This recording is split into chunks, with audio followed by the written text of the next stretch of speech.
From across Maryland, Virginia, and the District, this is Washington's 24-hour local news leader. News Channel 8's Live This Morning starts right now.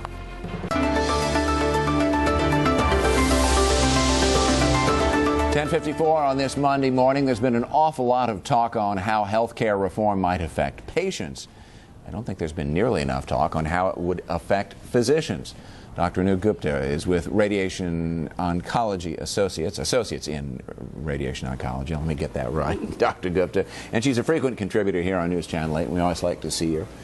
Welcome back. Well, thank you. I don't think that we've paid an awful lot of attention to, you've got insurers, you've got physicians, and you've got patients, and it's supposedly three equal sides. It rarely works out that way. Right. But we haven't heard from the physicians that much. The president went to the AMA and spoke to the members there, but the AMA is not a completely universal organization. They're not all physicians who are members. So I'm turning to a physician that I know and trust on this to give me some personal feelings. What do you think? How should this all shake out? Well, I think what you're seeing now is how complicated and difficult it is to change a country's healthcare system. And we have an approach to healthcare in this country that's a bit different than most countries, frankly. Mm-hmm. I think you don't hear too much coming out of physicians right now because, frankly, as physicians, I don't think most of us really are too bothered with where payments are coming from, whether it be the government, whether it be the insurance company, whatever it is. You know, we're trying to take care of our patients and do the best that we can for our patients. So I think physicians have been somewhat silent on this, maybe not rightfully so, mm-hmm. but, you know, there's so much noise and ruckus being made right now that I think we're all, as physicians, waiting to see basically what happens. Because, as I said, you know, we want to provide quality care. And it doesn't matter to us where payments are coming from. Should physicians be a little more proactive, though, in all of this, do you think? Because they are a very important...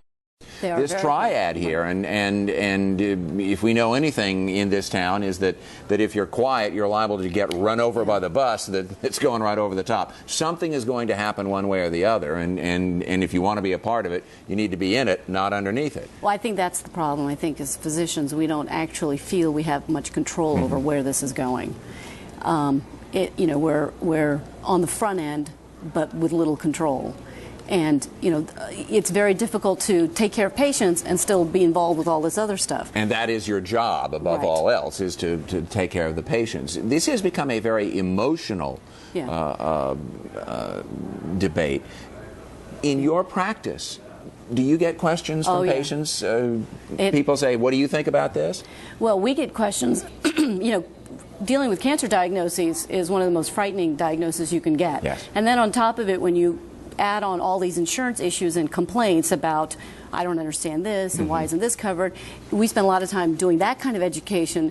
And it is a very difficult thing to focus on. Okay, let's not worry about, you know, all of that. We'll work you through that. Let's stick to what you need done. And so I spend a lot of time, you know, discussing those sort of issues, but trying to focus more on what you need to get through this diagnosis, because that's my job. So. Dr. Gupta, thank you very much. Appreciate it. We'll be right back.